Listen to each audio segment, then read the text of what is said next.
Menisci function as a soft cartilage cushion.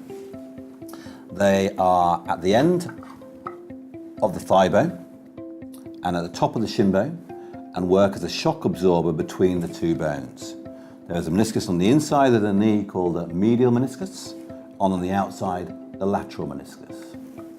They act as a shock absorber, they share load, they provide nutrition and lubrication to the joint as well.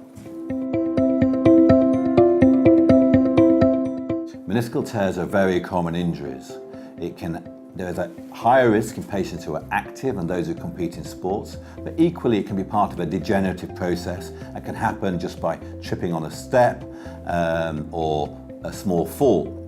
Traumatically, it can be from a forceful twisting injury to the knee, and if you tear a meniscus, there are a number of symptoms and signs you can experience.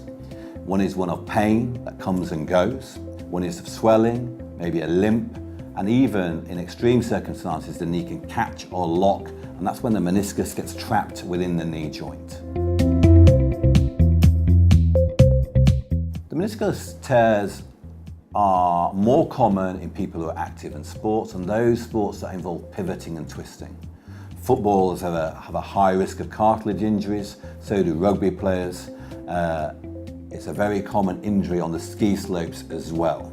Not only do young patients have meniscal tears, as we get older and continue to compete in sports to a much older age, it's more common in the weekend warrior who plays rugby and vets rugby, and people who play social tennis as well. The meniscus can be treated in a number of ways, and it depends on what kind of tear you have and how you got the tear.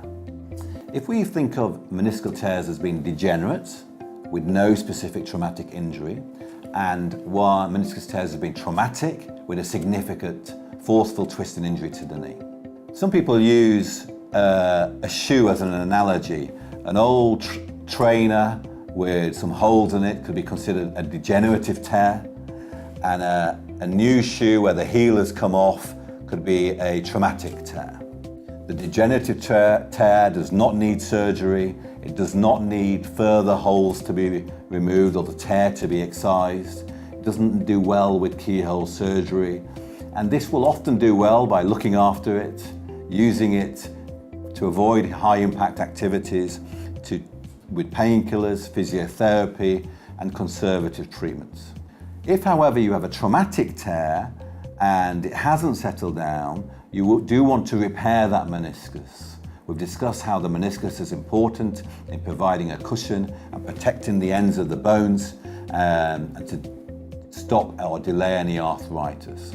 So if you have a traumatic meniscal tear that hasn't settled down, you want to see a surgeon who's capable of repairing the meniscus and stitching it up so you can have that meniscus for the long term.